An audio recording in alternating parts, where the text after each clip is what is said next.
Listo, estamos grabando. Gracias.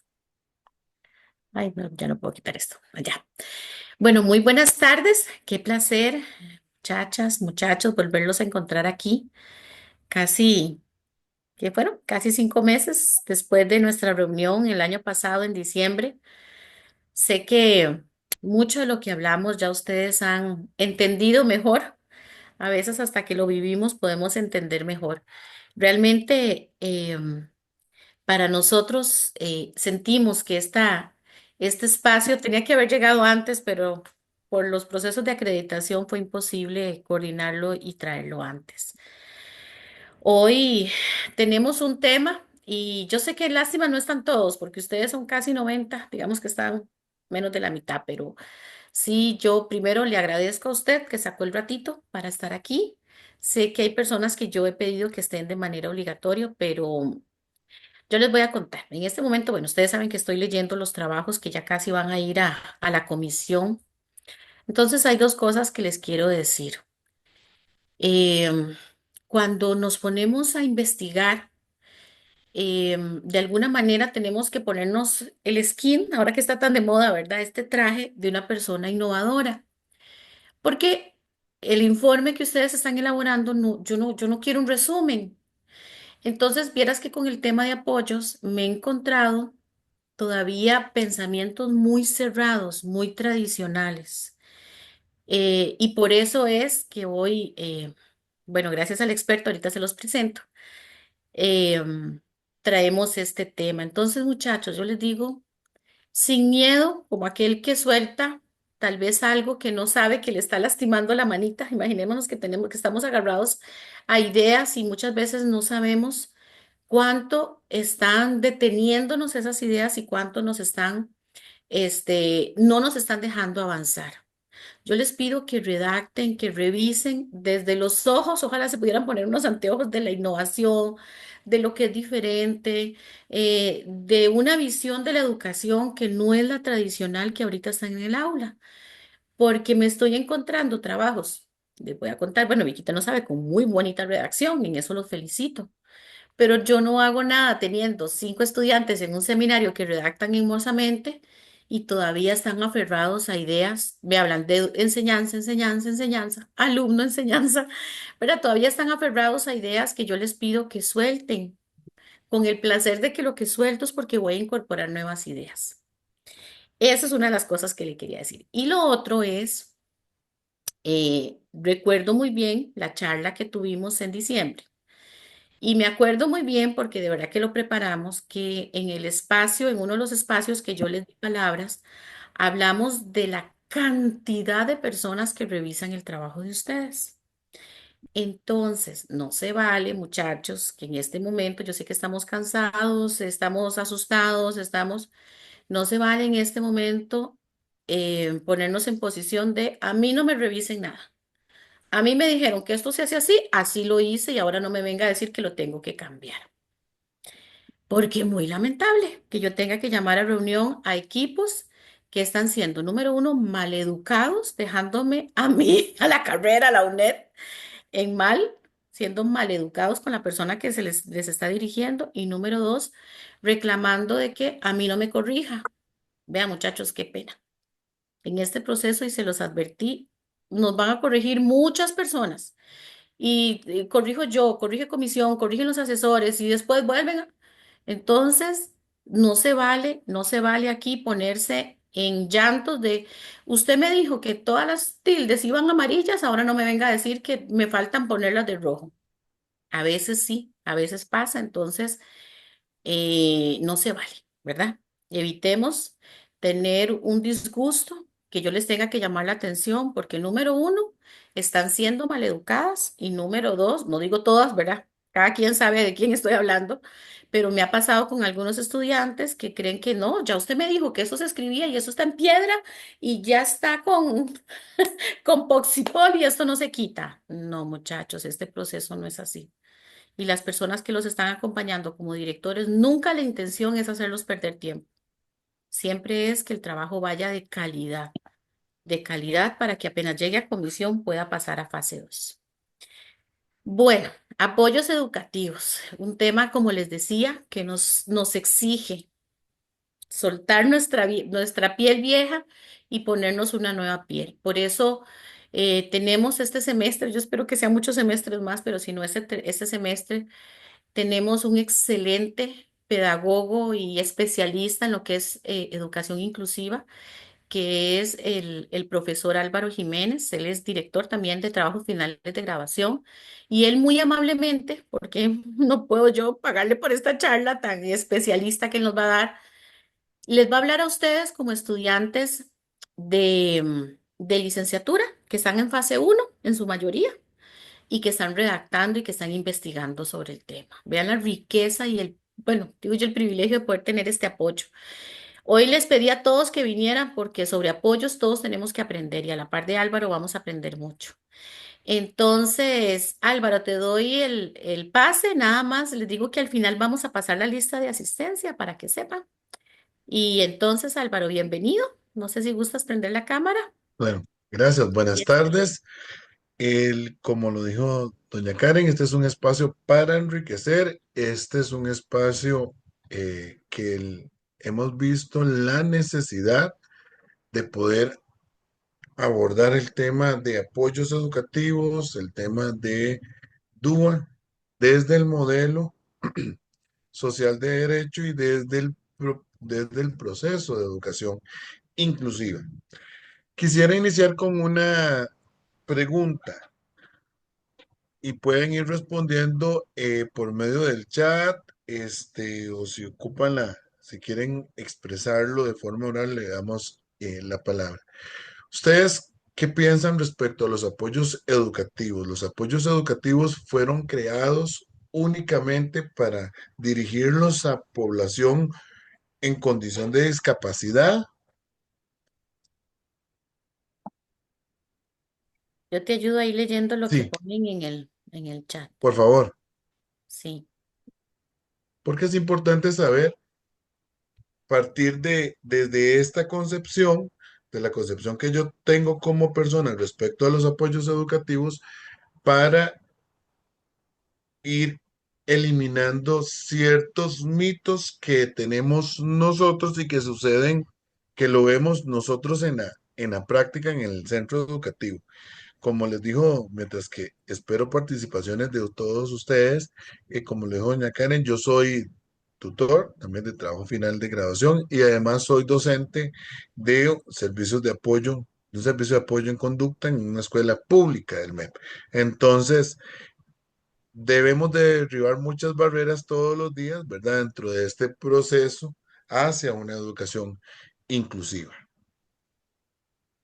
No sé ¿Están si tímidos, tenemos... Álvaro? Tal vez Ah, si le damos ok, vuelta voy a a la ir pregunta. avanzando, voy a ir Bueno, avanzando y ahí vamos dando espacio. ok. Pueden participar y estamos disponibles a atender todas las dudas que puedan surgir. Bien, es importante saber que nosotros, que los apoyos vienen, forman parte de un proceso de educación inclusiva que según la UNESCO lo reafirma en el 2005, es un proceso que permite abordar y responder a la diversidad de las necesidades de todos los educandos. ¿A partir de qué manera vamos a responder a la diversidad de todos los educandos? A través de una mayor participación en el aprendizaje, en las Álvaro, actividades sí, culturales y comunales. Sí, perdón, y ahora sí. sí, aquí están poniendo Ahora, ideas, pero tú me dices cuando te las digo. si quiere, termino de leer la Sí, cita y ajá. usted me... Actividades culturales y comunitarias con el fin de poder reducir la exclusión dentro y fuera del sistema educativo. Ahora sí, doña Karen, puedes decirme las Ujú. observaciones. Leilin nos dice que no es solamente para estudiantes con necesidades en apoyos educativos, sino que para ajustar la metodología a los diferentes estilos de aprendizaje. Muchas gracias, Leilin. Ahí Álvaro nos va a hablar un poco sobre vocabulario. Vamos a aprender mucho.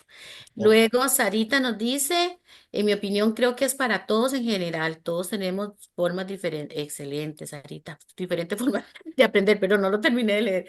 Isamar dice, yo tenía una percepción sobre el servicio de apoyo, era por una condición a nivel cognitivo o de comportamiento.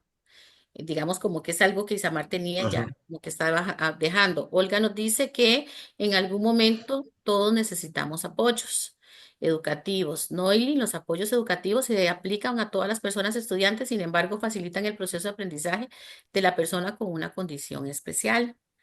Sadie nos dice que son excelentes para mejorar el aprendizaje, ya que los estudiantes se motivan más.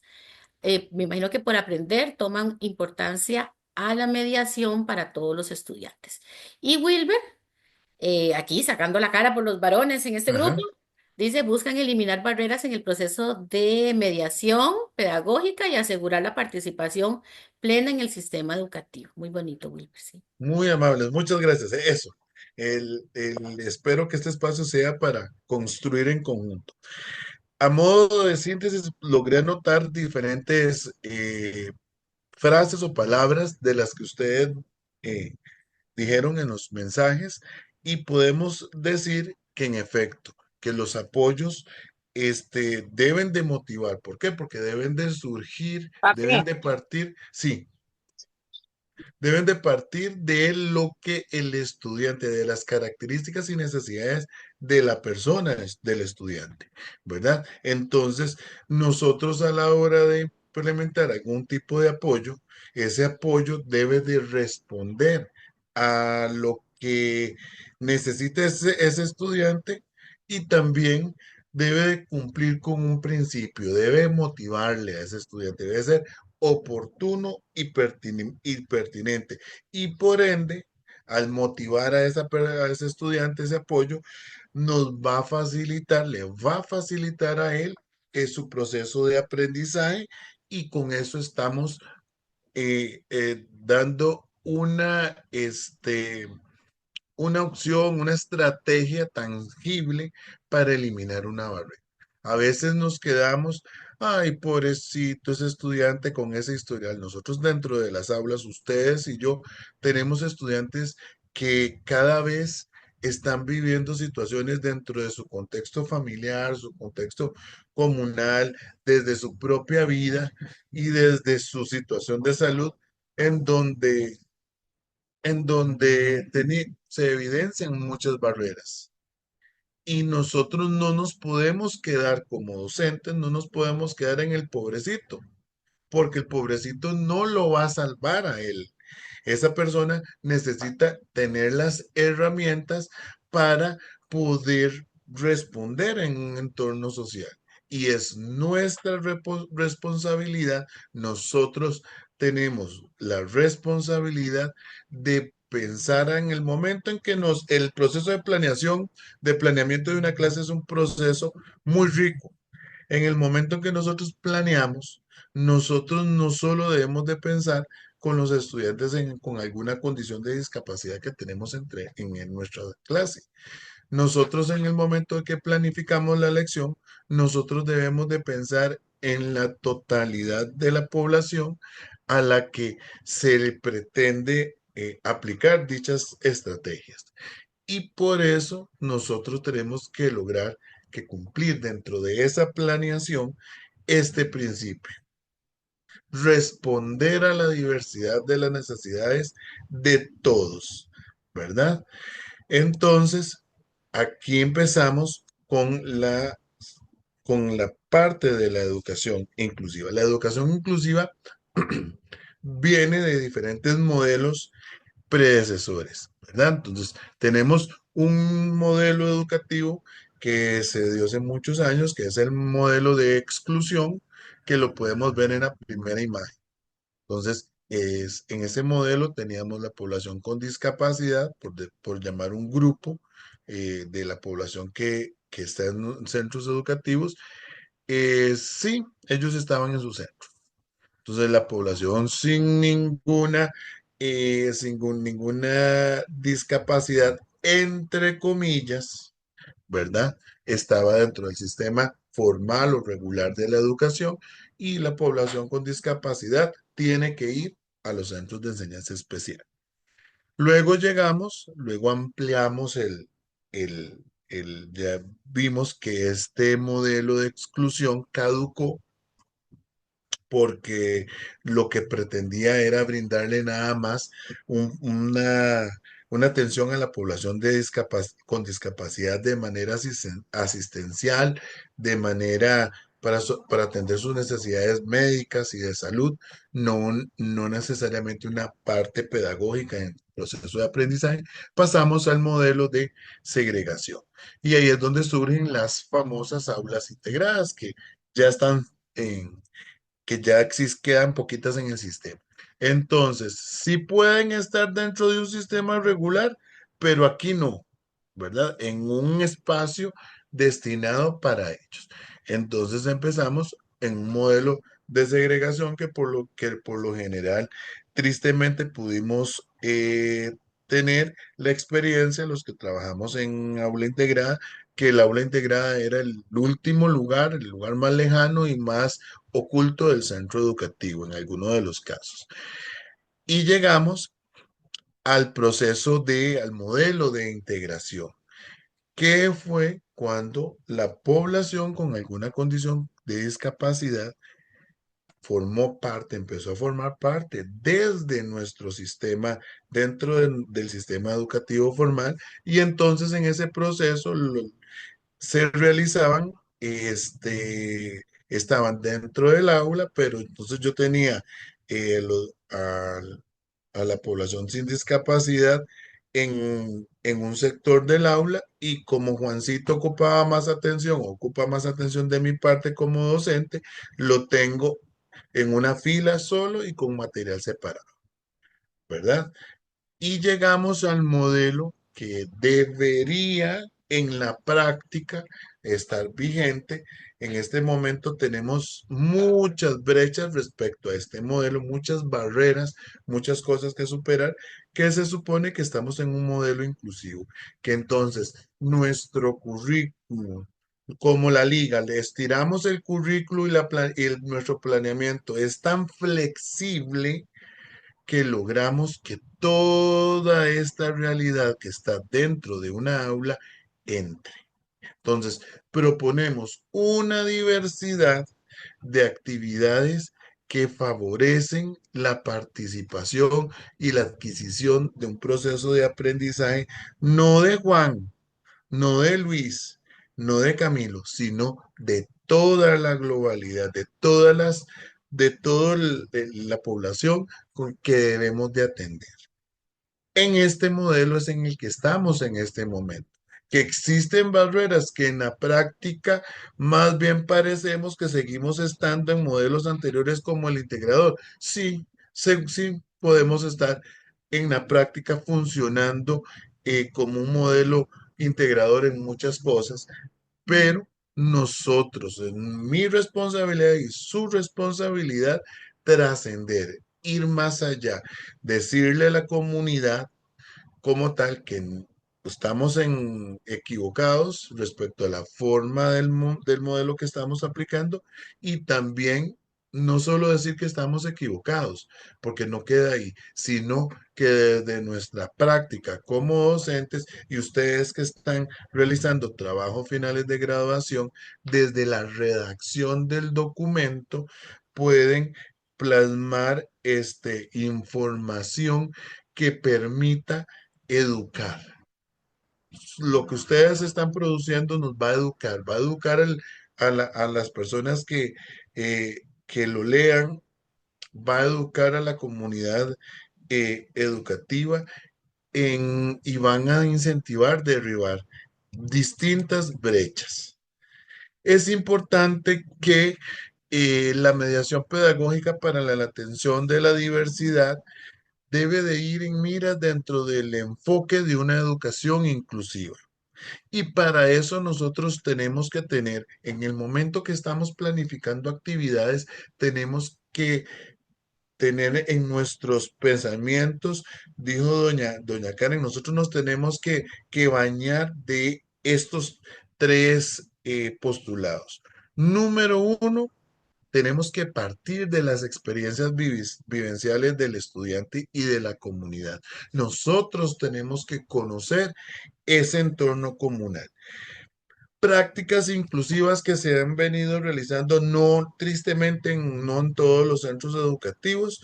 Hay directores y supervisores que tienen mayor apertura y nos permiten cerrar el centro educativo a las 10 de la mañana un día y nos vamos todos con tenis y jeans y vamos a hacer el recorrido de la comunidad.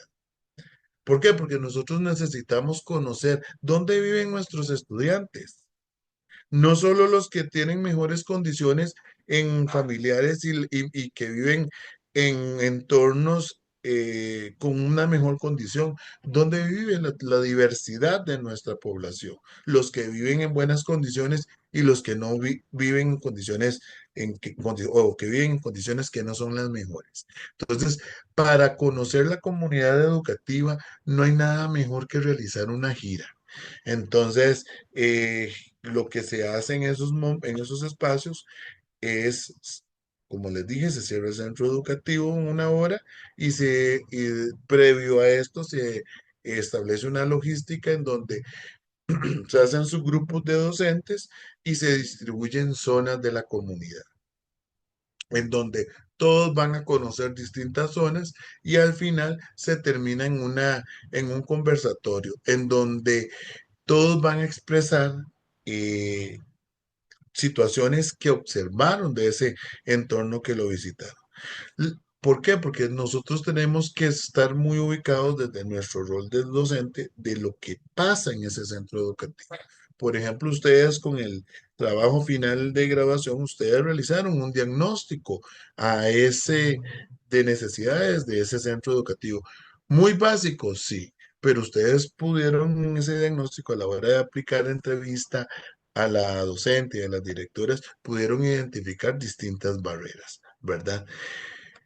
A partir de identificar esa realidad, nosotros vamos a proveer experiencias vivenciales que beneficien no solo al estudiante, sino a la familia, que vamos a hacer un taller porque tenemos un grupo de padres de familia que no tienen proceso de lectoescritura completo, entonces nos vamos a juntar y vamos a conseguir recurso comunal para que después de las clases esta población que desee aprender a leer, afianzar su proceso de lectoescritura tenga una oportunidad. Ahí estamos derribando, de una cosa tan pequeña estamos derribando una barrera que vemos que en el centro educativo hace falta material lúdico. Ok, entonces vamos a organizar alguna actividad para poder generar ese recurso que permita poder adquirir esas insumos. Las estrategias que propongamos deben de ir dirigidas a todos, como lo dije desde el inicio. Nosotros no planeamos para Juan o para Pedro, nosotros planeamos para todos. Y dentro de esas estrategias, sí, sí, dentro de la mediación pedagógica, nosotros sí podemos tener actividades muy específicas que le van a beneficiar a Juan, pero sabemos que el realizarla con Pedro eh, puede hacer que para Pedro sea una actividad de muy fácil porque su nivel de conocimiento es más amplio que Juan, entonces, pero no le va a generar mayor dificultad, ¿verdad? Y lo último que debemos de tener nosotros claro y ser ese agente de cambio. Socialmente, el error es algo que no se debe presentar. Pero nosotros como docentes, y recordemos a nuestros maestros que nos agarraban cuando teníamos algo malo, nos marcaban con una X, con un lapicero rojo. Está malo, revise. Y nos mandaban a pensar un ratito, ¿verdad? Desde la educación inclusiva vemos el error como parte de este proceso de reflexión y de intercambio. ¿Qué es lo importante acá? Que si el estudiante tiene algo malo, mi función docente como mediador es ver de qué manera incorporo alguna actividad para que Juan pueda entender, pueda identificar por sí solo dónde se equivocó, para que él pueda, volvemos a hacer otro ejercicio de lo que estamos viendo y vamos a ponerle, vamos a darle todo el apoyo para que Juan logre identificar dónde fue que falló. Entonces, generalmente, ¿qué hacemos desde la educación inclusiva? En el momento en que el docente está revisando, a veces tenemos un montón de trabajo para revisar, tomamos una pausa y empezamos a ver que Juan nos diga cómo, que nos explique qué fue lo que él hizo para lograr resolver el ejercicio.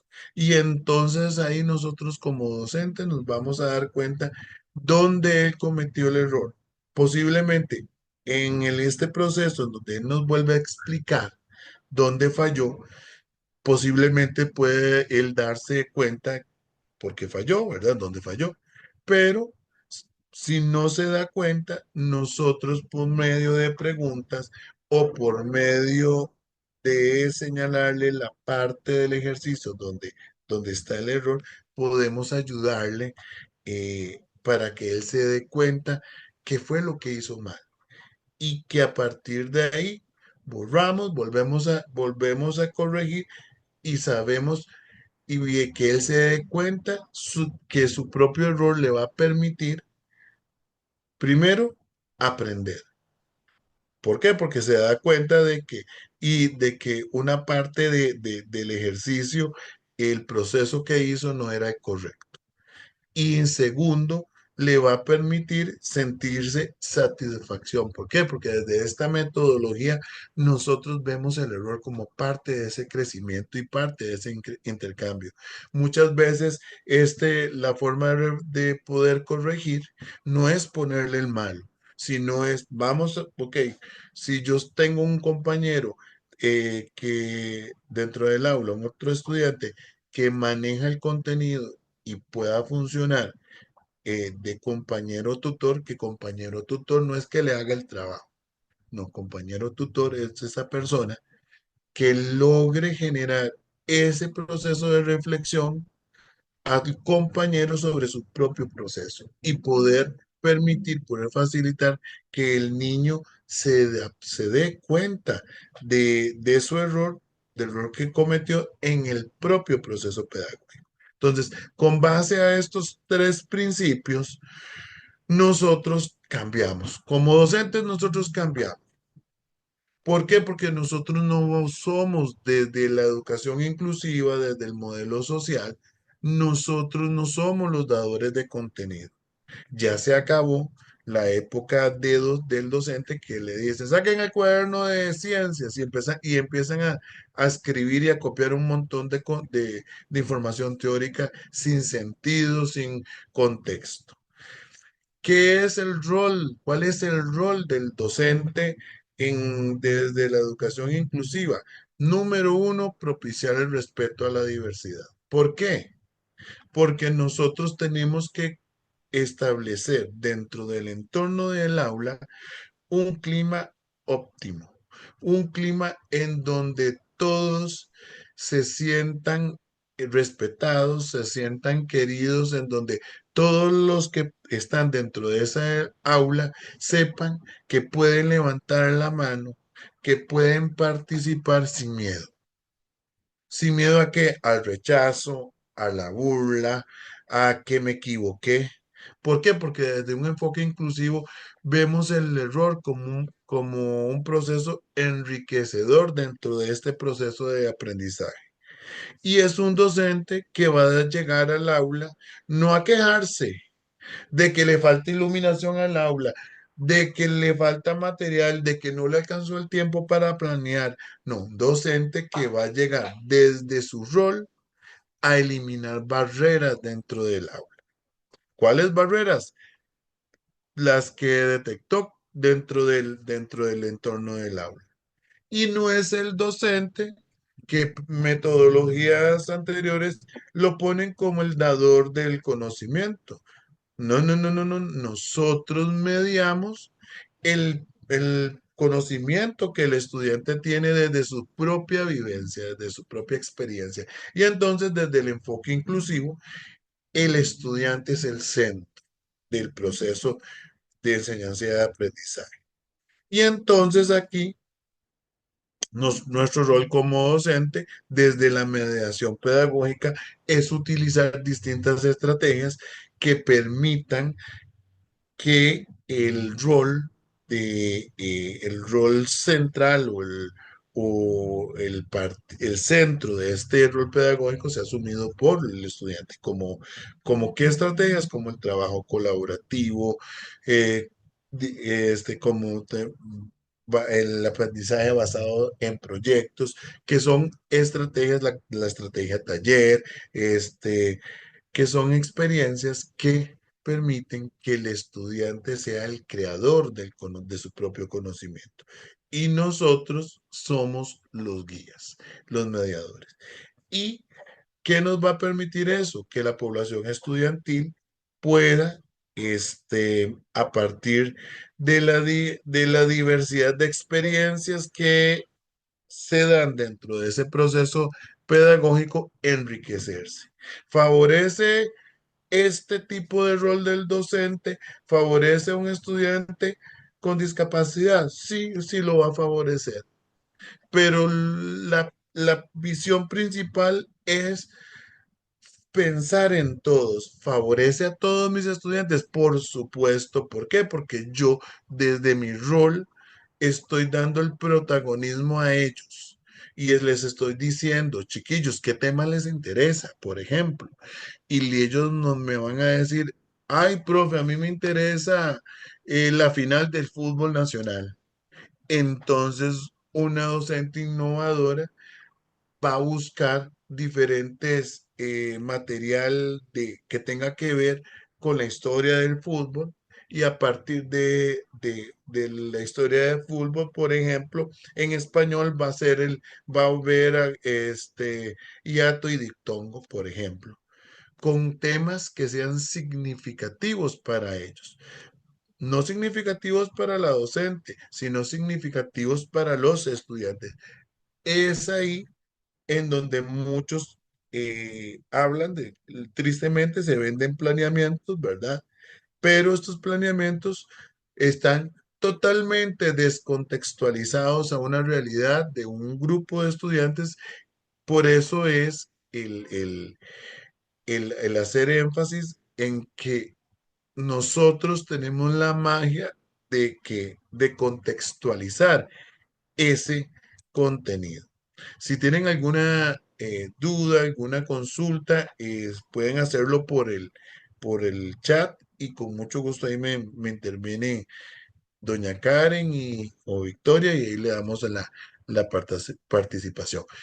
Como parte dentro del proceso de educación inclusiva surge el diseño universal del aprendizaje. Sí, el diseño universal de aprendizaje surge desde una área, desde la arquitectura, ¿verdad? Cuando se dan cuenta que vamos caminando y vamos con una persona que utiliza algún dispositivo de movilidad, como puede ser una silla de ruedas, y vemos una grada en la entrada de un mall. Y entonces los arquitectos dicen, esta señora no va a entrar y entonces el dinero que esta señora o esta persona tenía pensado para gastar en el mall, en el centro comercial, no lo va a hacer. Entonces estamos excluyendo. Nuestra infraestructura no está siendo pertinente, no está dando las adaptaciones necesarias para que todas las personas puedan ingresar desde su capacidad y de forma autónoma al edificio. Y de ese concepto del diseño universal del aprendizaje dado en la arquitectura se traslada al, al entorno educativo. Entonces, hace hincapié en abordar las barreras que tenemos arraigadas en el sistema, con perjuicios, con sistemas de exclusión y tiene como el objetivo de guiar el entorno y experiencias de aprendizaje que reduzcan las barreras y que valoren más plenamente a cada persona estudiante.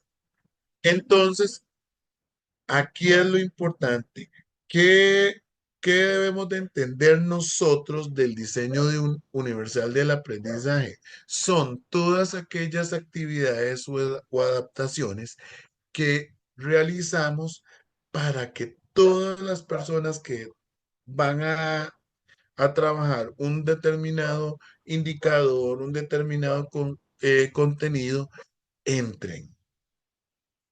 Como la rampa que se hicieron, o el ascensor que se hizo en un edificio para que la globalidad de la población pueda ingresar. No solo la población con silla de ruedas utiliza ascensor. Puede haber una persona que está cansada, entonces usó ascensor. O puede haber una persona que tiene poco tiempo para hacer el mandado y para agilizar el traslado del tiempo, entonces utiliza el ascensor. Entonces, desde la planeación, desde el proceso de mediación pedagógica, el diseño universal son la diversidad, la riqueza de actividades que como docentes, como pedagogos, vamos a proponer para que entren todos. ¿Y qué actividades vamos a proponer desde el DUA? Actividades que tengan que ver estos tres elementos: actividades visuales, actividades auditivas y actividades que involucren creación, que involucren movimiento. El diseño universal de aprendizaje tiene tres principios base que los tenemos en esa imagen. Tenemos que propiciar en las actividades múltiples medios de compromiso. ¿Qué quiere decir esto? Nosotros no podemos empezar un proceso de aprendizaje desde un entorno en donde existe la falta de respeto, en donde permanece el acoso escolar, en donde la agresión, la violencia expande todo el día, en donde la burla forma parte de todo el día. ¿Por qué? Porque ¿qué va a pasar con esos estudiantes? Van a tener temor para participar de forma oral. Entonces, desde los múltiples medios de compromiso, nosotros tenemos que crear como docentes una red afectiva. ¿Y esto qué va a permitir? Que la persona se sienta con gusto, se sienta alegre, se siente interesada, se sienta con agrado de aprender. Y ahí ellos van a percibir que el aprendizaje cobra sentido y pertenencia.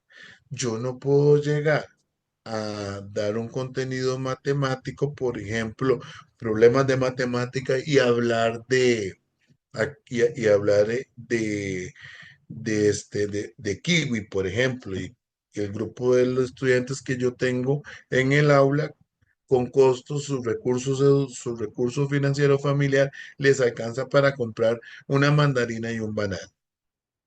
Primero, si quiero trabajar quiero incluirle que existe una fruta que se llama kiwi, entonces tengo que llevarle una muestrita de kiwi, que lo toquen, que lo observen, que lo prueben, para que sientan ese grado de pertenencia con el objeto de estudio. Y entonces, a partir de que realizo ese tipo de actividades, ya ellos se involucran. Ya ya tienen interiorizado el objeto. ¿Por qué? Porque ya no es tan lejano a ellos. Y también nosotros debemos de tener múltiples formas de representación. Como ustedes lo pueden ver acá en la misma filmina, esto es un ejemplo del DUA. ¿Por qué? Porque tiene tiene información a nivel escrita, que de forma oral la estoy eh, oralizando mi persona. Tiene un icono que yo sé que ese icono puede servir para que a la hora de observar ustedes recuerden, mira, es el cerebro con el corazón, diseño de múltiples medios de compromiso. Entonces, permite generar asociaciones. Es importante el diseño del el segundo principio del DUA que tenemos aquí, este, 12, el cerebro como engranando, ¿verdad? Porque porque las múltiples formas de representación nos responde a ese proceso, esa red que debemos de establecer dentro del proceso de aprendizaje. Primeramente, elaboramos en múltiples medios de compromiso, elaboramos una red afectiva, en donde ese clima del aula, esa estructura nos va a permitir que los estudiantes se sienten a gusto, digan, uy, qué lindo llegar a la escuela, se sienten que pertenecen a ese entorno. Y a partir de generar un rol afectivo dentro del aula, podemos generar múltiples medios de representación, que es muchas formas en las que vamos a, a presentar la información, ¿verdad? ¿Y para qué? Para que cada estudiante tome la decisión y pueda ir asociando de sus preconceptos la información que necesita integrar dentro de su proceso de aprendizaje. Entonces ahí es donde recalco la importancia de que toda información debe de presentarse con los cinco sentidos, de forma visual, de forma auditiva por medio de un pequeño video, de forma impresa, de forma kinestésica, una maqueta, una experiencia, modular una clase, con la tecnología, con todos los recursos para facilitar la percepción de la información. A veces, presentar de manera tangible un objeto es mucho más fácil porque lo podemos hacer por medio de situaciones de la cotidianidad. Por ejemplo, cuando observamos cuando tenemos que ver el contenido en ciencias de los estados de la materia, nosotros podemos tomar la merienda de los mismos estudiantes. Y entonces podemos tomar, por ejemplo, la botella donde ellos traen su líquido y podemos tener otros vasitos, otros recipientes, y entonces que ellos vayan observando cómo los líquidos toman la forma del recipiente que lo contiene. No lo vimos de forma escrita, lo vimos a partir de una experiencia.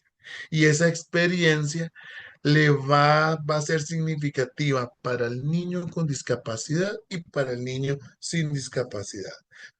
Es por ello que reitero las palabras que doña Karen dijo al inicio, desde un diseño universal, desde nuestra planeación, desde los apoyos, nosotros estamos pensando en apoyos para todos. Y la discapacidad es un factor dentro de la diversidad que tenemos dentro del contexto del aula. Y también el último principio del diseño universal de aprendizaje es proponer múltiples medios de acción y expresión.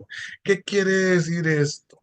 Nosotros ocupamos que este foco que tienen nuestros estudiantes en su cabecita se encienda y entonces nos pueda decir, ah, niña, entonces ya entendí.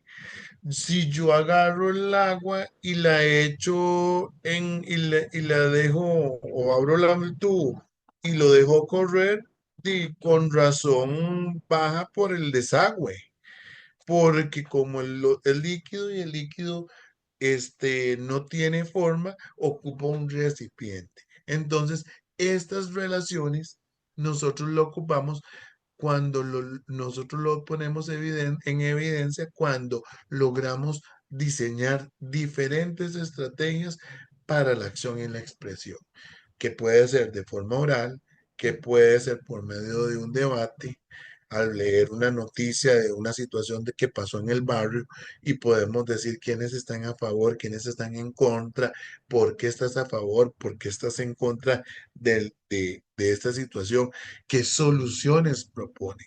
Porque las soluciones no vienen de los adultos. Nuestros estudiantes están en la capacidad plena de proponer soluciones. Y a veces proponen soluciones más innovadoras y soluciones más pertinentes a la situación que se está presentando que nosotros los adultos. Dentro de este enramado inicial, tenemos como apartado los apoyos educativos. ¿Qué son los apoyos? Y vean que ahí le puse una diversidad de imágenes y vamos a ver un montón.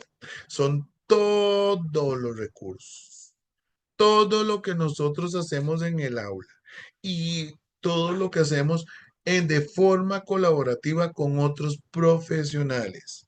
¿Y para qué hacemos esos apoyos y en qué casos se aplica? En los casos porque nosotros debemos de responder a la diversidad y lo estamos haciendo porque hemos detectado barreras de aprendizaje y la participación.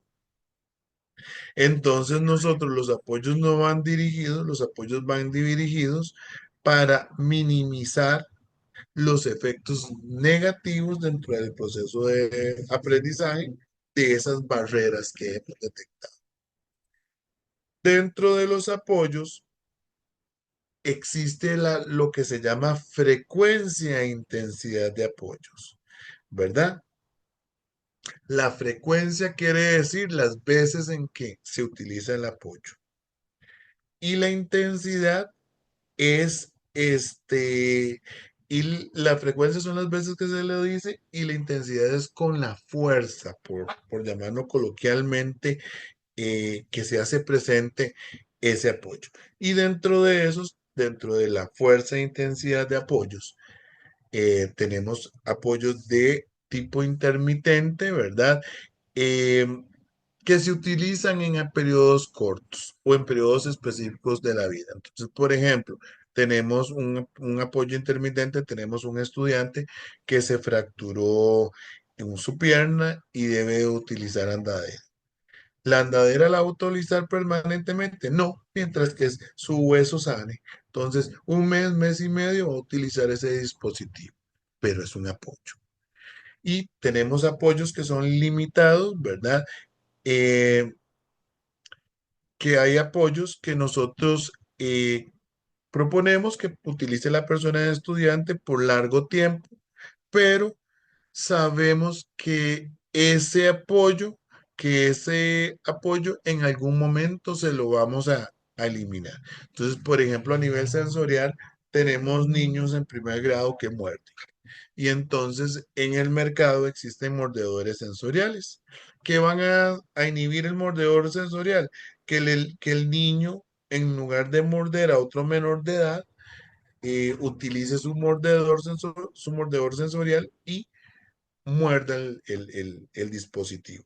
Entonces ahí nosotros estamos solventando una situación, disminuyendo una situación de agresividad, ¿verdad? Una conducta agresiva hacia el otro, y él va a andar con su mordedor cuando el tiempo que lo necesite, el tiempo que requiere el dispositivo para regularse de forma sensorial.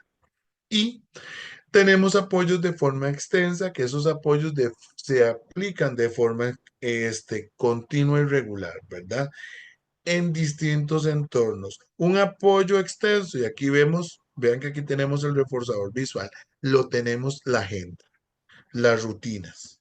Nosotros necesitamos, todos necesitamos tener rutinas, cumplir horarios y establecer horarios. Entonces, dentro del apoyo extenso, la rutina se aplica dentro de la escuela y dentro de todos los entornos en donde ese estudiante está inmerso. Entonces aquí podemos hablar cuando proponemos establecer calendarios y establecer rutinas de un apoyo a nivel extenso, ¿verdad? Y el nivel de apoyo generalizado se caracteriza por constancia y alta necesidad de apoyo y se da en distintos entornos em, con posibilidad de mantenerse a lo largo de la vida. Entonces, por ejemplo, mi persona que utiliza lentes por un problema a nivel visual, ya yo sé que Álvaro va a utilizar lentes el resto de su vida. Y este es mi apoyo generalizado.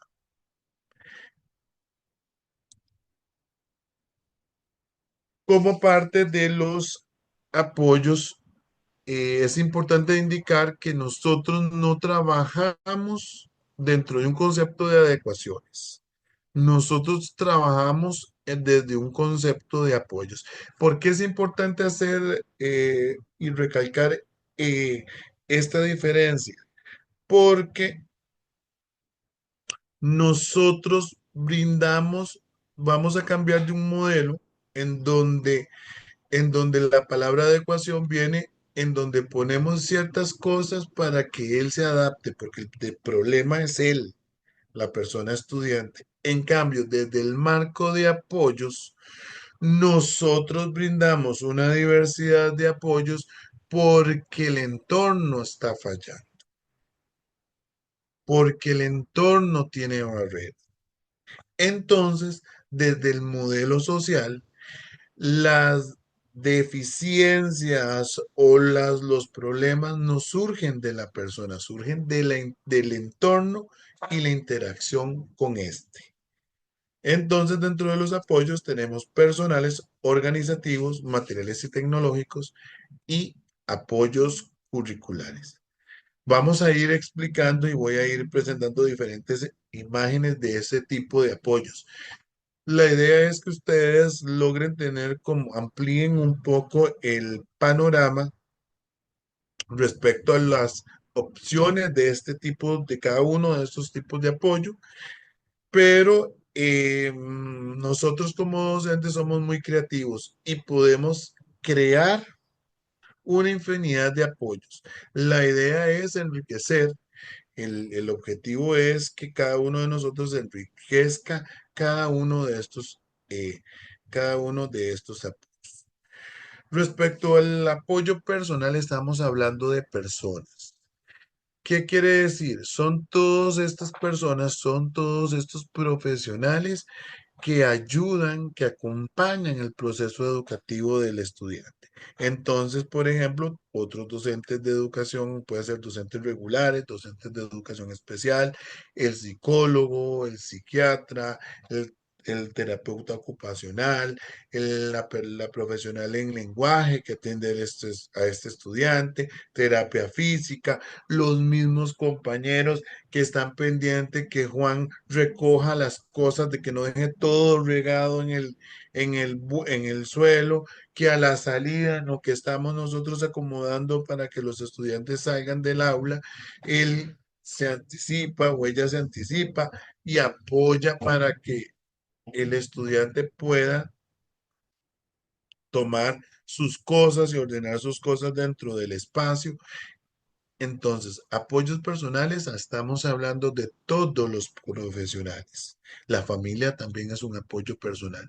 A veces tenemos familias muy comprometidas y nos ayudan y le decimos a la mamá, vea mamá, yo quiero hacer una adaptación de ocupo una maqueta de, de un bosque, porque vamos a ver distintos elementos abióticos y no bióticos o biodiversidad. O vamos a ver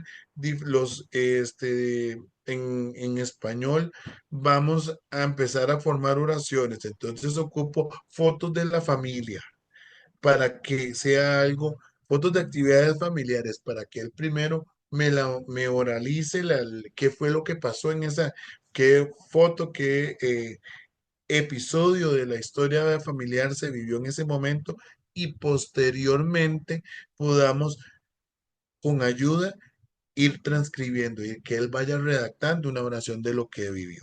Entonces, dentro de los apoyos personales, sí, a veces dejamos a la familia de lado. Uy, no, esa mamá, pero es importante involucrarla dentro del proceso de apoyo. Tenemos un segundo grupo que son materiales y tecnológicos que se refieren a diferentes materiales que pueden utilizar, que se puede ayudar para para facilitar el acceso, ¿verdad? Por ejemplo, en cierta población con discapacidad utilizan el braille, están apoyados en videos o deben de tener por factor visual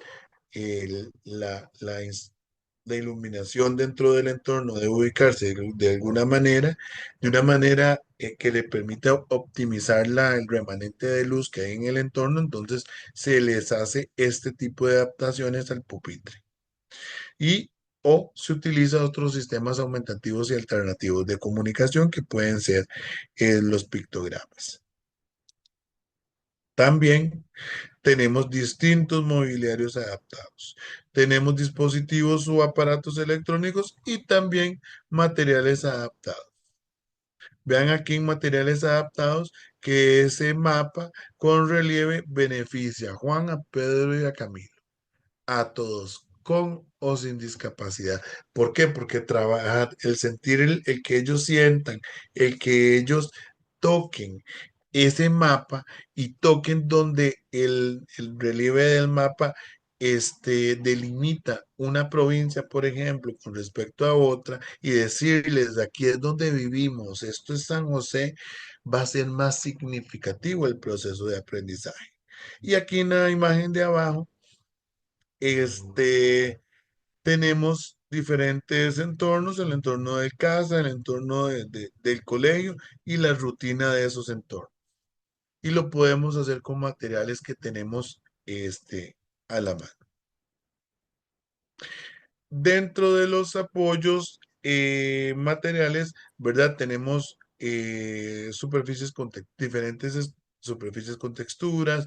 Hay niños que van a requerir lápices triangulares porque su motora fina no es tan fina como que le permita sujetar el lápiz. Hay otros que tienen dificultad motora para poder sujetar, para hacer el movimiento, para sujetar el lápiz. Entonces, vamos a utilizar diferentes adaptaciones que venden en el mercado, ¿verdad? Otros requieren un cuaderno más de renglón más ancho para su proceso de lectoescritura. Otros van a requerir dentro de su proceso de lectoescritura estar apoyado con imágenes, ¿verdad? Otros tienen pobreza en el vocabulario, entonces el diccionario nos podría facilitar enriquecer ese vocabulario y podemos apoyarnos con diferentes estímulos visuales como las láminas, ¿verdad? Entonces, apoyos materiales, estamos hablando de todas las hojitas que nosotros hacemos.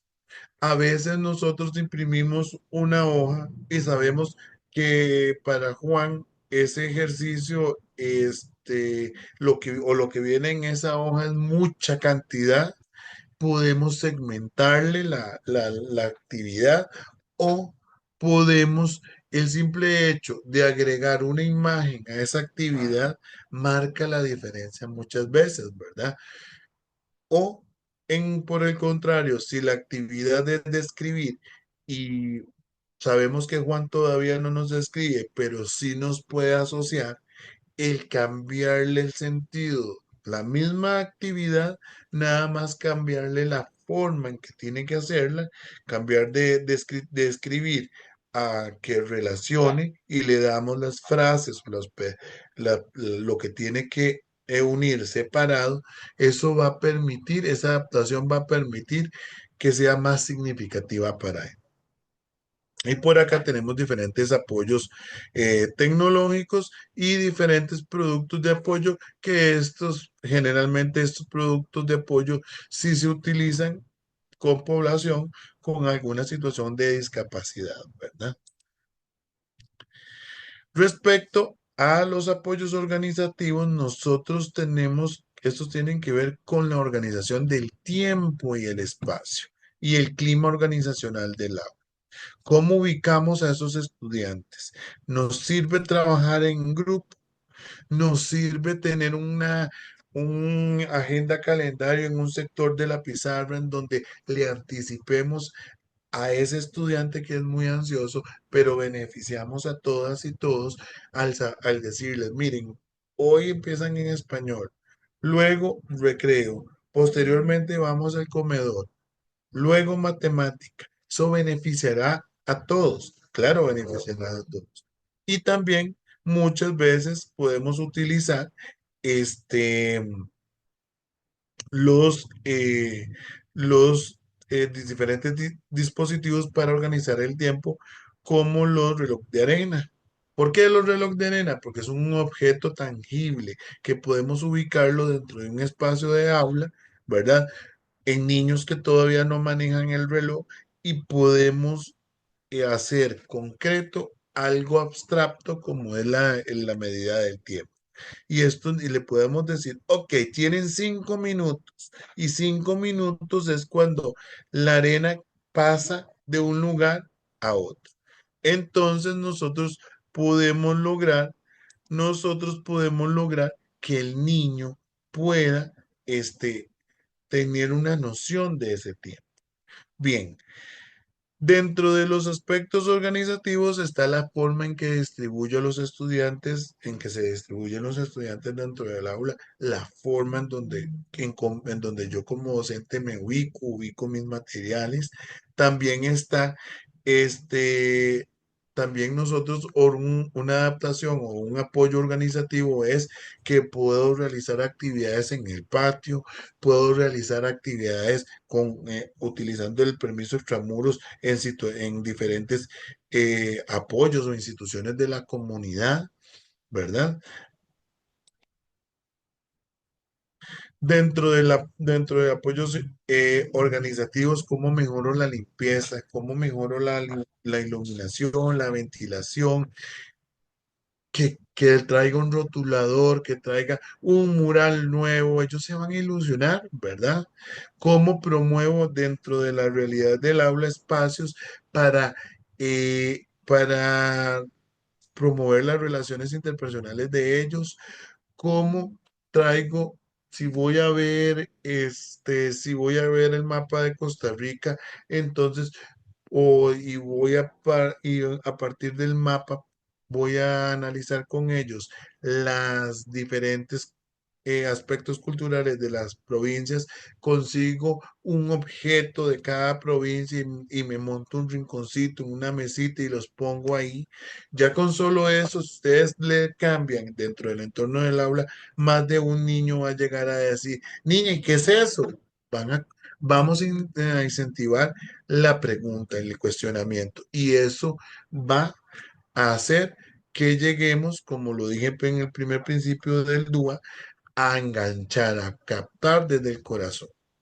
Desde la distribución, ¿verdad? Podemos distribuir los estudiantes de acuerdo con la actividad.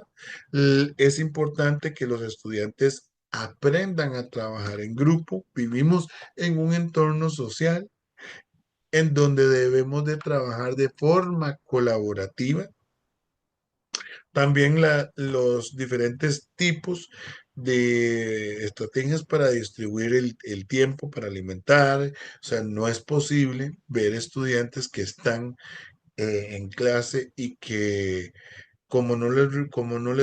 no quisieron comer en el periodo de recreo, entonces en media lección sacan aquel montón de comida, ¿verdad? Entonces, ahí hay que hacer una estrategia para regular el tiempo y también la distribución de los estudiantes dentro de los demás espacios comunes del centro educativo. Propiciar que el aprendizaje no se dé dentro de una aula, sino buscar otros espacios que también puedan servir como espacios para el proceso de aprendizaje.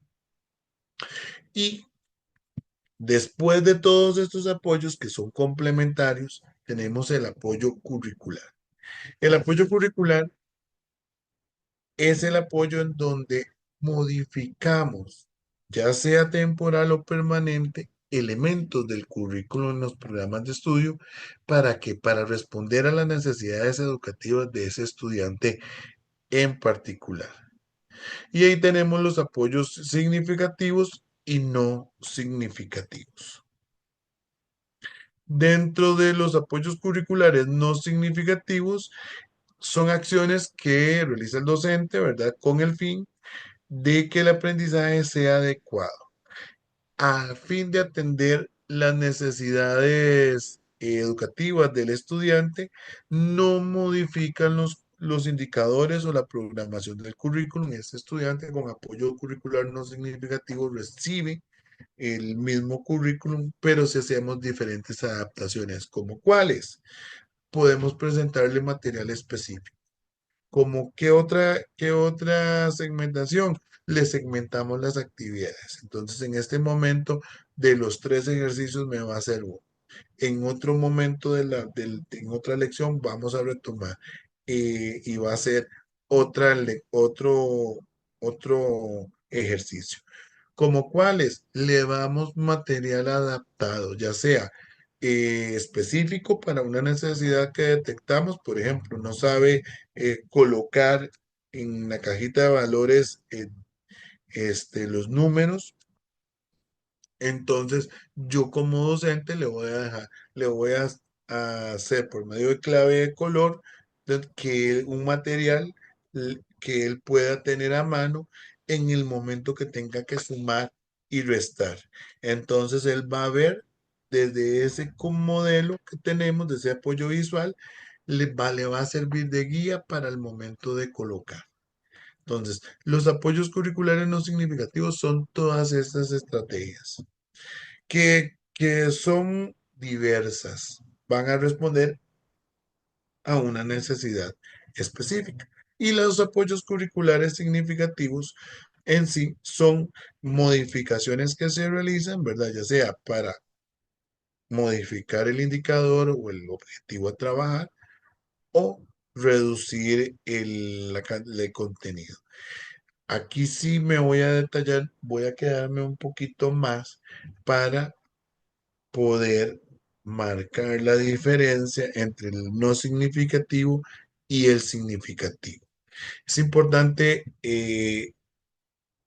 entender que para que un estudiante llegue a la necesidad de un apoyo curricular significativo, nosotros como docente tenemos que demostrar que hicimos todos los apoyos curriculares no significativos y que nos paramos de manos, hicimos de todo y no logramos, ¿verdad? No puede ser posible que un estudiante vaya a un apoyo curricular significativo sin haber pasado por una prueba específica, por ejemplo, en la parte de evaluación, sin haber pasado por diferentes materiales específicos para ese estudiante de acuerdo a los contenidos, a los indicadores que se han ido trabajando que le sirvieran de apoyo, de guía dentro de su proceso de aprendizaje.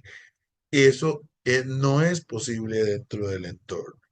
No es posible que un docente llegue y diga, ay, ocupo significativa porque para Juan únicamente únicamente yo le di instrucciones de forma individualizada y le di las copiecitas a color. Esos apoyos curriculares no son suficientes, no son contextualizados para esa persona estudiante. Entonces, vamos a llegar a un apoyo curricular significativo en un estudiante que no recibió la diversidad de apoyos curriculares no significativos y no se valoraron que estos apoyos fueran pertinentes para sus necesidades y oportunidades.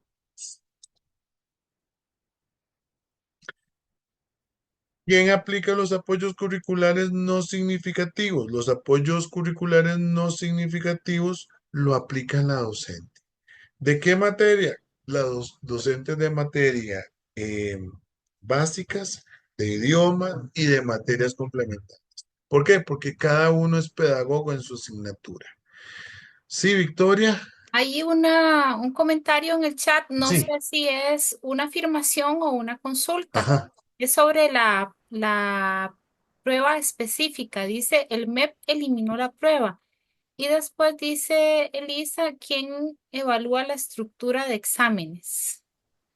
Ok, voy a 2 puntos. Y sí pasa en muchos centros educativos que indican que la prueba específica fue eliminada. Al día de hoy, yo no tengo conocimiento de que la prueba específica sea eliminada. Es un recurso, es un apoyo que usted como docente puede aplicar.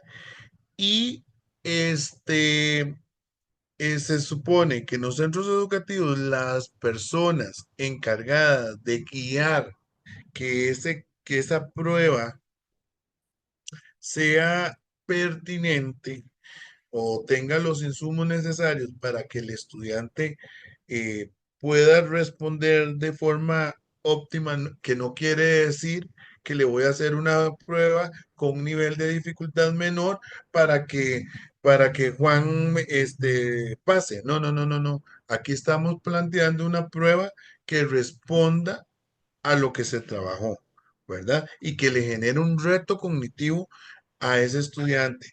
Las personas que vigilan, que guían ese proceso de evaluación, es el comité de evaluación y el comité de apoyo en el caso de los apoyos curriculares significativos. En el caso de los apoyos curriculares no significativos, es materia del comité de evaluación. Me explico. El comité de evaluación es responsable de los apoyos curriculares no significativos del centro educativo, de cómo se están aplicando. ¿Por qué es el comité de evaluación el responsable? Porque es el que puede revisar si evaluativamente se hizo todo para ese estudiante. ¿Y por qué? Porque cuando una docente, cuando alguien solicita un apoyo curricular significativo, el comité de apoyo devuelve la pelota, por decirlo de alguna manera, y el comité de apoyo le va a decir al comité de evaluación con Juan, dentro de los registros que ustedes tienen, dentro de la documentación que ustedes tienen, ya evaluativamente se hicieron todas las adaptaciones que se podían hacer a esa persona estudiante. Y entonces el comité de evaluación va a decir, no, según lo que presenta esta docente, nos hace falta. Según lo que no, o sí, en efecto, sí hizo todos los apoyos. Es importante indicar que hay personalmente hay un error. Yo lo considero un error de los lineamientos del MEP respecto a evaluación, ¿verdad? El comité de evaluación no puede recibir prueba sin aplicar, ¿verdad? Ellos revisan, ellos retroalimentan las pruebas. Los docentes deben de brindarla 3 días después de la aplicación de la prueba, una copia al comité de evaluación, y el comité de evaluación en sus sesiones revisan el instrumento como tal y brindan recomendaciones respecto al instrumento de evaluación. ¿Qué pasa dentro de un apoyo curricular significativo? En el ideal, ambos comités trabajan de la mano. Cuando un estudiante posee un apoyo curricular significativo, comité de evaluación y comité de apoyo debe de reunirse por lo menos una vez al mes juntos para poder empatar este tipo de cosas, ¿verdad? Entonces, en los estudiantes con apoyo curricular significativo, por ejemplo, que tienen una programación educativa específica, el comité de apoyo va a revisar que lo que plantee el docente en su programación para ese estudiante demuestre que eso fue dado, que eso fue facilitado por diferentes estrategias. Y en en la prueba como tal, el comité de apoyo solicitará copia al comité de evaluación del instrumento o prueba aplicada para poder constatar que eso que se trabajó está dentro de ese instrumento. Por su parte, el comité de evaluación va a revisar técnicamente la prueba. ¿A qué me refiero técnicamente? A si la prueba cumple los estándares de rigurosidad de acuerdo con en el ítem planteado y si la redacción del ítem y el contenido a evaluar era la más oportuna para el contenido o el tema a evaluar. No sé si tenemos alguna otra duda, Victoria, o Álvaro, comentario. ¿Sí? a mí me Sí, gustaría, pero bueno, es que te iba a interrumpir en eso, seguiste, ya Ajá, no pasé. Ah, dice, bueno, aquí están escribiendo más, pero a mí me gustaría, tal vez, tiene que ver, pero eh, que aquí vean los comentarios y también leo que los chicos ponen, es que las barreras que la persona tiene, las barreras que la persona tiene. ajá. Tal Usted nos vez, puede ayudar a aclarar que las personas no tenemos barreras. ajá, aquí es importante indicar y me devuelvo, voy a apoyarme con la primer filmina. Es importante indicar que, que las barreras no vienen, no son las personas. Y las barreras es del entorno. ¿Se acuerdan que iniciando yo les dije que el DUA viene un método desde la arquitectura en donde los arquitectos se dieron cuenta que estaban quedando cortos en la creación de infraestructura, ¿verdad? Entonces, si ustedes googlean DUA, van a encontrar diferentes imágenes y van a encontrar personas que utilizan un dispositivo de movilidad que puede ser silla de ruedas o puede ser andadera o cualquier otro dispositivo que una grada le impide accesar. Ahí, ¿quién es el culpable? ¿Por qué esa persona no puede accesar? ¿Existe alguna manera para que esa persona pueda accesar? Nosotros ya descubrimos que sí existe una manera, que puede ser una rampa o un ascensor. Y entonces, ¿quién es el culpable de que no esté la rampa y que no esté el ascensor?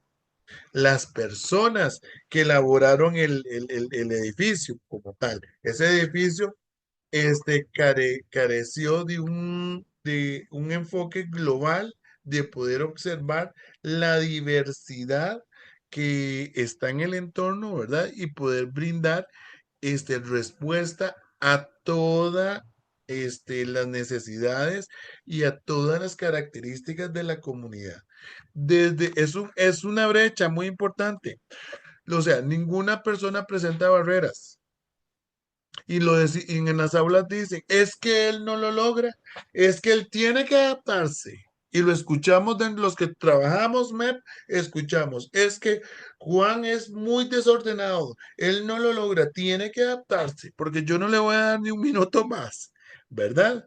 Yo no voy a hacer nada más. Y aquí hay que sensibilizarnos nosotros primero para entender de que nosotros desde el entorno tenemos que crear diferentes estrategias, hacer algo más para no caer en inclusión. Que en inclusión es, bueno, yo porque el MEP me pide, entonces voy a tener ese chiquito con apoyo curricular significativo y él está ahí y yo nada más le entrego una hojita y él está ahí dentro del aula y medio saluda a los demás, pero no forma parte de. Y Dios guarde se me mezclen los grupos de población, porque ya eso es un caos. Nosotros debemos de trasladar, y es la brecha que tenemos, la barrera que tenemos nosotros, desde la forma de pensar, desde la forma en que está integrado el sistema educativo MEP y de lo que concebimos y de los mitos que hay dentro del sistema educativo, nosotros tenemos que pensar que nosotros las actividades que proponemos o todo lo que sucede dentro del aula no beneficia únicamente a una persona, sino que beneficia a los 29, incluyéndome a mí como docente que está dentro del aula. Y desde un enfoque inclusivo, voy a caerles mal, no trabajo solo. Mm. Desde un enfoque inclusivo, yo docente, Álvaro Jiménez, docente de primer grado, no trabaja solo. ¿Por qué? Porque Álvaro Jiménez se va a sentar con el resto de compañeras del paralelo, se va a sentar con compañeras de educación especial, se va a sentar con el profesor de música y le vamos a convencer, mira, profe, que yo estoy viendo la sílaba ma con mi grupo de primero. Profe, usted no nos tiene una cancioncilla ahí que me preste, que podamos, que podamos trabajar en conjunto sobre la ma. Y entonces ahí enriquezco ese planeamiento. ¿Para beneficiarme yo como docente? No, para beneficiar a la colectividad. Por eso ahí, insisto, sí venden los planes, sí venden los planes. Y los planes funcionan, los planes empleados en la práctica funcionan. No. ¿Por qué? Porque están descontextualizados. ¿Por qué? Porque yo no tomé en cuenta a la hora de darle ese material los gustos e intereses de la colectividad.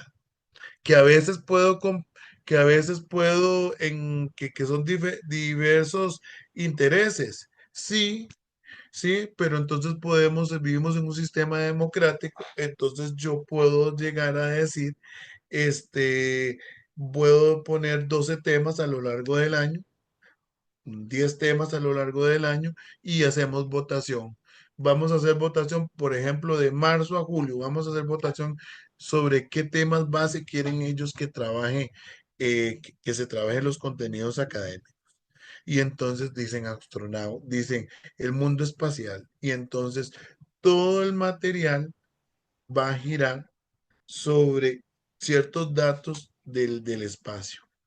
Que están dentro del programa o no están dentro del programa. Sí, posiblemente no están dentro del programa, pero es información que ellos quieren saber y no soy yo el que se la tengo que negar. Pero ese va a ser, ese va a ser el vehículo afectivo para hacer clic con ellos y ellas y poder ver a partir de distancias entre planetas, por ejemplo, que nos vamos a presentar distancias reales, posiblemente para primer ciclo, y podemos ver resolución de problemas. Aquí es importante saber, por ejemplo, voy a lanzar la pregunta, ¿por qué una persona que utiliza algún dispositivo no puede montarse de forma autónoma en un autobús? ¿Verdad? O sea, partimos de situaciones reales. Si yo estuviera en silla de ruedas, el que otras personas me asistan o el que yo no pueda accesar a un lugar, ¿me motiva o me desmotiva? Posiblemente me desmotiva. Posiblemente me desmotiva. ¿Por qué? Porque me están negando mi oportunidad. Estamos dentro de un modelo de exclusión. Ahora, es importante saber que no que las barreras están en los entornos y están dentro del sistema. Y que la diversidad que tenemos en este momento en nuestras aulas nos pone nuestro trabajo más complejo, más difícil. Y es más fácil decir, ah, no, eso es mejor que se los lleven para las escuelas de enseñanza especial, por decir un grupo. O los venezolanos, por decir un grupo de migrantes, esos vinieron aquí nada más a dar problemas. ¿Quién soy yo? ¿Qué poder tengo yo para negarle un derecho a una población que es minoría?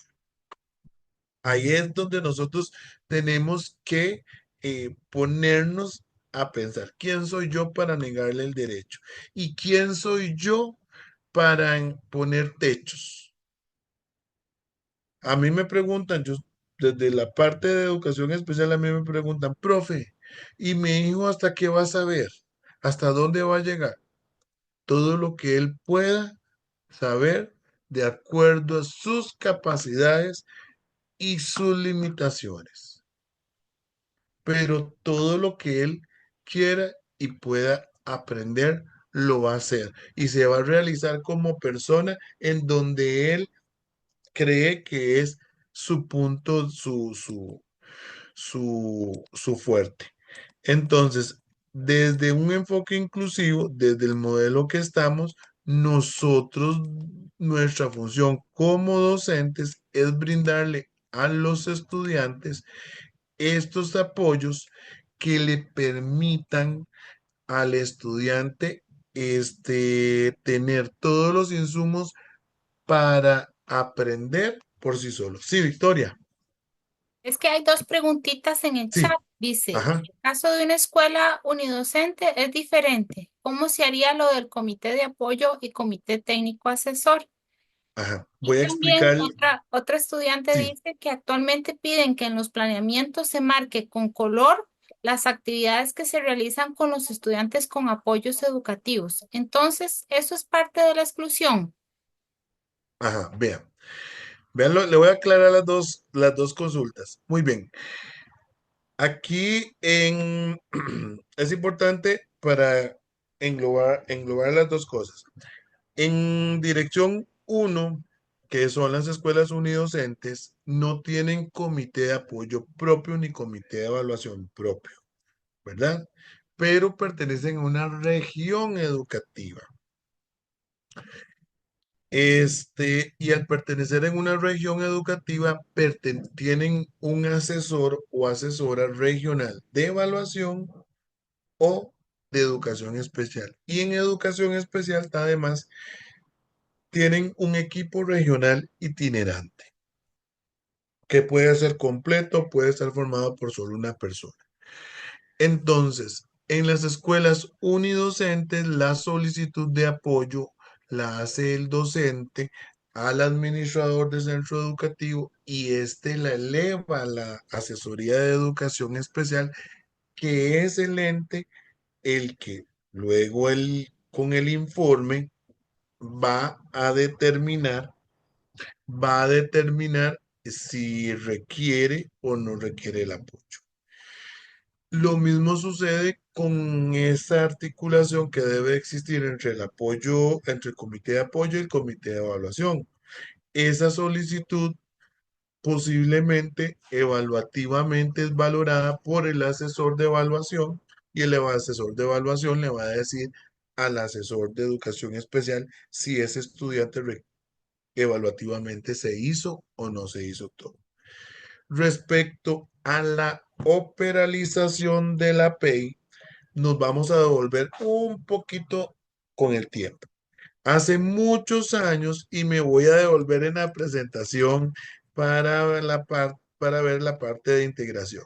Bien, cuando existía la integración, nosotros teníamos PEI, que es Programación Educativa Individual, que es, que es el planeamiento que se aplicaba para para la población con apoyo curricular significativo.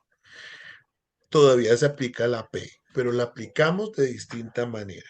En ese momento, la docente elaboraba un plan para los de Celeste y un plan distinto, otro documento aparte para Juan, que tiene apoyo curricular significativo.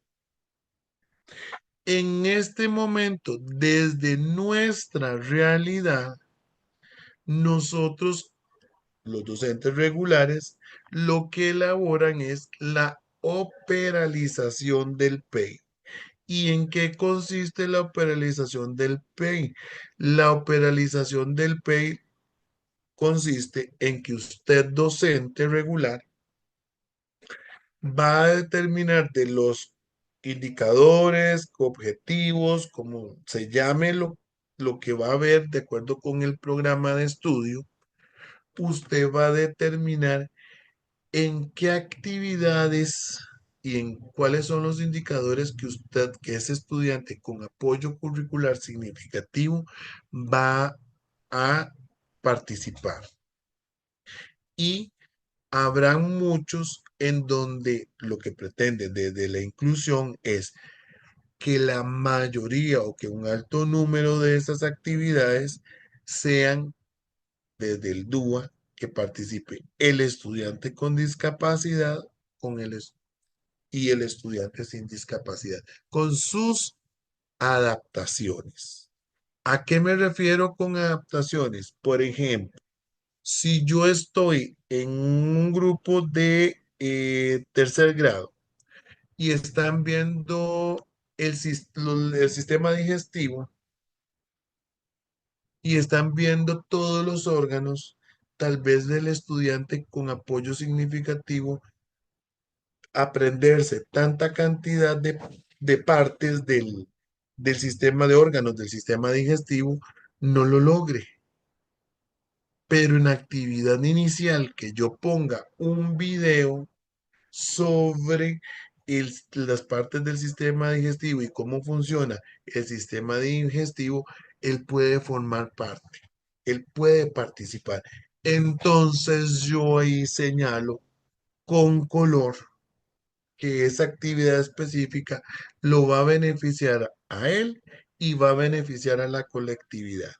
Después, yo puedo decir que a los demás estudiantes se les va a dar un material escrito, por ejemplo, donde se les da la definición de o la función de cada uno de los órganos del sistema digestivo y le pongo todos los órganos con su respectiva definición, pero a esta persona en condición de discapacidad y apoyo curricular significativo, defino que le voy a hacer para eliminar la barrera, porque yo sé que él no va a lograr en su capacidad poder adquirir el conocimiento de todas las partes del sistema digestivo porque no tienen los prerequisitos en memoria para hacerlo, porque dentro de su contexto no es importante que él aprenda de todos los órganos, me voy a boca, por estómago y por tres órganos, los tres órganos y por esófago. Y entonces él va a entender, entonces a él le vamos a dar el documento para que relacione o de acuerdo con lo que usted como docente crea que puede lograr el estudiante de esas tres partes de un todo.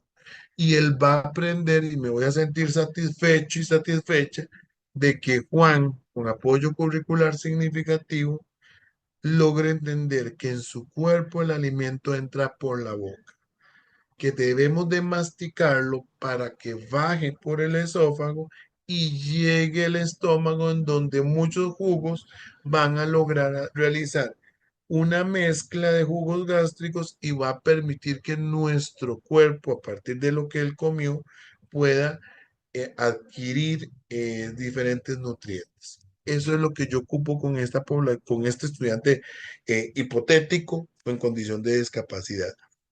¿Qué sería lo ideal? Vamos en un mundo ideal. ¿Qué sería lo ideal? Que la planeación que usted hace no necesite segmentar con color, que en su planeación no tenga por qué separar y que el estudiante con alguna condición de discapacidad o con un apoyo curricular significativo, el proceso de aprendizaje sea tan, tan diverso y tan flexible que entren todos.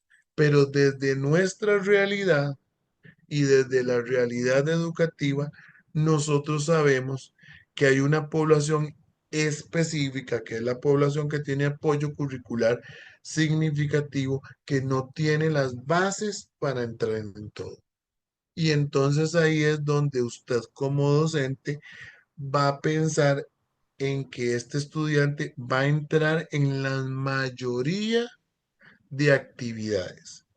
No es llegar, no es que nada más que vea el video, no, no, no, va a ver el video y yo voy a tener como docente en algún momento de la discusión, de la conversación de ese video, le voy a decir a Juan de apoyo curricular significativo y le voy a tirar, le voy a poner una pregunta que sea de acuerdo con su nivel de conocimiento, de acuerdo con su capacidad cognitiva y de acuerdo con la información que yo necesito que él comprenda. No porque yo quiera como docente regular que lo logre, no.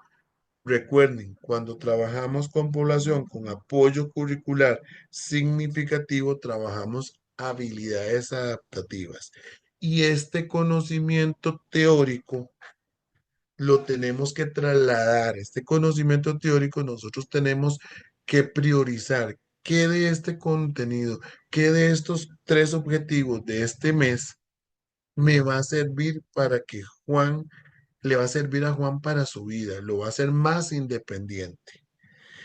Por eso tenemos que hacer esa esa separación y por eso existe la operalización del PEI y por eso seleccionamos con color cuáles son los indicadores y cuáles son las actividades específicas para Juan. ¿Por qué las seleccionamos con color? Porque entonces comité de apoyo y comité de evaluación en el momento que revisa sus instrumentos evaluativos se va a dar cuenta por qué los instrumentos evaluativos de Juan no son los mismos del resto, ¿verdad? ¿Qué es lo ideal? Como lo repito, que nosotros logremos en un momento en donde el currículum sea tan flexible que entren todos. ¿Lo vamos a llegar? Debemos de empezar por derribar barreras. No sé, Viquita, si hay alguna duda adicional. No, no veo más preguntitas. Ok, voy a cerrar, voy a cerrar con diciendo sí que sí es importante, ¿verdad? Que sí es importante este, eh, saber que cuando se realizan los apoyos curriculares significativos, cuando usted piensa en un estudiante que requiera apoyo curricular el significativo, es importante saber que se hizo de todo para llegar ahí. Que yo como docente aporté, que me reuní con mamá, que hicimos plan remedial, que propiciamos distintas estrategias que no dieron lamentablemente su fruto. El poner un apoyo curricular significativo es una marca para toda la vida de esa persona y que de una u otra manera y tienen de una u otra manera lo va a limitar y lo va a encasillar en su desarrollo como, o en la parte de adulto en su desarrollo. Y puede hacer, en la mayoría de los casos, cuando uno se aplica una adecuación significativa, un apoyo significativo, perdón, va a ser algo que va a ser permanente. Esperaría que nosotros tengamos el criterio para poderlo aplicar en los casos que ya no quedó de otra. Porque hay mucha población que verdaderamente se aplicó, se tuvo que aplicar porque el centro educativo falló en el proceso. Y es importante para finalizar que, que los distintos registros en los distintos apoyos que ustedes como docentes aplican, como yo como docente aplico, estén registrados. En el MEP tenemos esta plantilla y si en el PIAD, bueno, en el expediente digital es una plantilla muy parecida, en donde por asignatura, ¿por qué por asignatura? Porque el desenvolvimiento o la necesidad de apoyo de un estudiante en una asignatura no es la misma que en otra. ¿Que es más papel? ¿Que es más desgaste? Sí, compañeras. Sí, es más papel y es más desgaste. Pero nosotros necesitamos, el estudiante necesita que se constate por escrito qué tipo de apoyo se le aplicó. ¿Qué hicimos de más? ¿Por qué? ¿Y qué resultados obtuvimos? Y este es un proceso de reflexión que hacemos ustedes y yo todos los días. ¿Qué puedo hacer para que ese estudiante tenga todo lo que necesita para ser independiente? ¿Qué puedo hacer yo para que ese estudiante derribe esa barrera de aprendizaje, se motive en su proceso educativo? Traigo pausas activas, traigo material más lúdico. Habrán actividades, compañeras, que nosotros aplicamos y que no funcionan. Y por eso es importante este registro, porque entonces nosotros podemos saber que yo traje un material concreto que era de madera, de frutas de madera, y en lugar de lograr propiciar un proceso de aprendizaje, el estudiante me lo lanzó y golpeó a 3 estudiantes. Y estoy con procesos administrativos porque agredió a 3.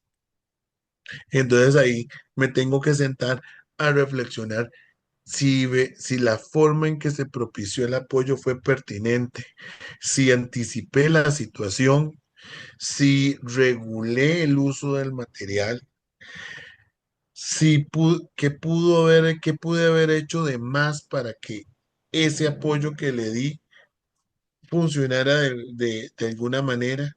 Si no lo logré que funcionara, ¿cómo hago yo para derribar esa barrera en el proceso de aprendizaje? Este tema se las trae. Este tema de apoyos curriculares es un tema que se las trae. Y de educación inclusiva es un tema que se las trae. De mi parte, eso sería, no sé si existen algunas consultas, algunas dudas, comentarios. Por ahora no, no sé. Vamos a ver, Alejandra tenía, bueno, nos había puesto Ujú, ahí unos documentos, no sé, Ale, si te queda alguna duda al respecto. Yo sé que Ale también es una persona bastante empapada sobre todos los procesos, ¿verdad? De ujú. escuela, pero entonces no sé. Hola, Hola, Allá, buenas. ahí ¿me está Ale, escuchan? Sí, adelante. claro. Sí, Buenas noches. Ahí estaba con problemas de internet, entonces he entrado y salido varias veces. Sí, con respecto a lo que es la prueba específica, este año hubo muchas dudas, principalmente cuando venían las pruebas diagnósticas estandarizadas, porque Ujú, se eliminó la prueba específica en el MEP. Entonces, desde la asesoría de Cartago, no sé si es una dicha o una desdicha trabajar, para los que trabajamos en la Dirección Regional de Cartago. Es como otro planeta, porque primero somos una región donde se inició la educación inclusiva y muy de lleno, ¿verdad? La eliminación de aulas integradas y un montón de procesos de inclusión que trabajamos y, y estamos en boga con todos esos procesos. Entonces, se hace la consulta a nivel de asesoría nacional, que fue uno de los documentos que compartí, donde mencionan que parte de estos ajustes y demás se han venido dando con los cambios en la evaluación para llegar precisamente a lo que hablaba el compañero, de realizar estos procesos a través del dúo y a través de múltiples formas, ¿verdad? De evaluar que no tengamos la necesidad de hacer una prueba específica, que actualmente no está vigente y no existe, por eso compartí los dos documentos. Y con respecto, tal vez para agregarle un poquito a los ujú. registros de apoyo, ¿verdad? Es importante que también los estudiantes que todavía no han tenido esa experiencia en aula, es muy dado que compañeras y compañeros docentes tomen un registro de apoyo y lo usen de receta, ¿verdad? Que lo que le puse a Juan, se lo pongo también a Pedro y llenamos aquel documento de un montón de apoyos personales, curriculares y demás, y no estamos pensando en la barrera que tenemos que eliminar. Entonces, saber que para ese apoyo que yo estoy consignando, yo tengo que tener un resultado. Y si veo que no me funciona, bueno, como decía el compañero, tengo que buscar la manera de modificar, porque muchas veces el chico no aprendió a leer o escribir porque yo me empeciné en que mi método es el silábico y el silábico y el silábico, y tal vez no era la manera de aprender de ese estudiante. Entonces, sí es un momento para reflexionar, y a veces el docente se pone en la misma trampa llenando papeles cuando hace esto, cuando compra los planeamientos, cuando lo que hace es copiar y pegar para llenar un registro de apoyo y no tiene esa conciencia real de la necesidad específica que estamos viendo en esta persona estudiante, ya sea con un apoyo temporal o un apoyo curricular donde en realidad sea un insumo tanto para el próximo docente que lo tenga como para ahora pedir apoyos propiamente en las pruebas nacionales. Tener también muy claro esta reflexión, ¿verdad? A la hora de completar, pensar en las personas estudiantes. Lo digo yo que tengo un estudiante con apoyo curricular significativo. En este momento aún su proceso de lectoescritura está en sexto y aún no ha adquirido un proceso de lectoescritura que le permita desarrollar un montón de habilidades, pero el chico trabaja ciencias y trabaja matemáticas, que es lo que le doy yo con todos sus compañeros. ¿Qué utiliza? Bueno, utiliza su calculadora, que hay que estarle reforzando los procesos perfectos, pero él se siente feliz haciendo lo que hacen los demás, de trabajar en grupo, de exponer, de realizar las actividades que se planean y uno hace los ajustes en esos indicadores. Mi planeamiento no está lleno de colores, yo trato en sí de buscar que lo que yo piense le sirva a A, B y C, o sea, que sea para todos, con toda la diversidad que tengo. Y en realidad cuando uno adopta estas prácticas, se ahorra inclusive el trabajo para hacer un plan, se ahorra inclusive el desarrollo, porque son ellos los que trabajan, ya son los estudiantes los que desarrollan su aprendizaje y uno nada más está ahí pues viéndolos surgir y encaminándolos. Si nosotros de verdad adoptamos estas prácticas inclusivas, podemos hacer un cambio y los papás también hay que trabajarlos porque a veces no comprenden estos ajustes que tenemos que hacer desde nuestros patrones para poder apoyar a los estudiantes y a las estudiantes de la mejor manera. Gracias, Alejandra. Sí, sí es importante indicar, como lo dijo Alejandra, digamos, yo trabajo en San José Central y, por ejemplo, nosotros sí, sí todavía se aplicó, por lo menos en las primeras pruebas de este periodo, sí se aplicó prueba específica, ¿verdad? Hay muchas cosas que ahí los asesores se la van jugando de asesoría en asesoría, ¿verdad? Y la realidad perdón, de dirección regional en dirección regional, ¿verdad? Sí es importante que va en miras de- en esto, ¿verdad?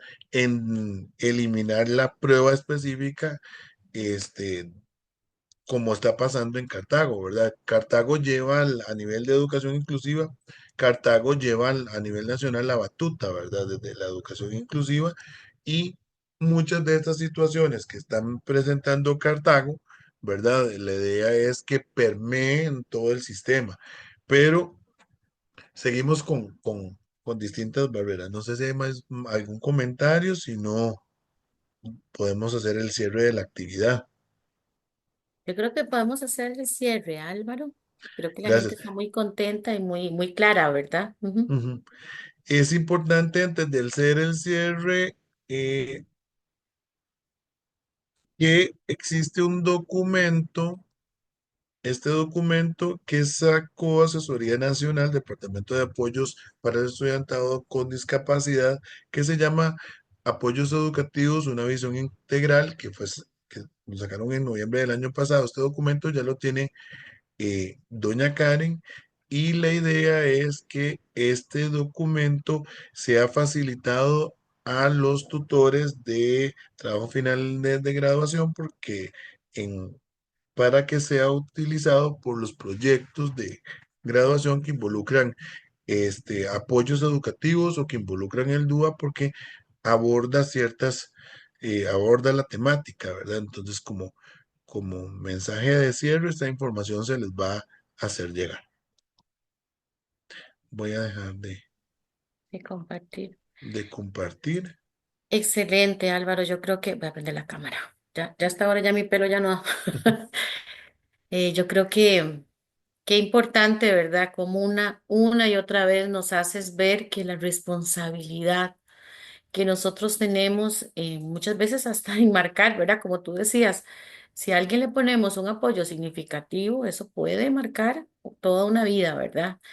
De de ofrecer los apoyos correctos, de estar actualizado, de utilizar el vocabulario actualizado, ¿verdad? Es parte, muchachas y muchachos, es parte de lo que nosotros elegimos estudiar y elegimos trabajar cada día que aceptamos ir a un trabajo. Entonces no se vale salir de la universidad estatal a distancia con un conocimiento bajo sobre lo que es la educación inclusiva, con un vocabulario erróneo.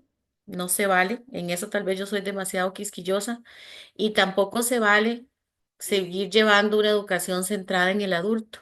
Como lo dijo Álvaro y Alejandra lo reforzó una y otra vez, es una educación centrada en los intereses del menor, centrada en lo que ellos ocupan, ¿verdad?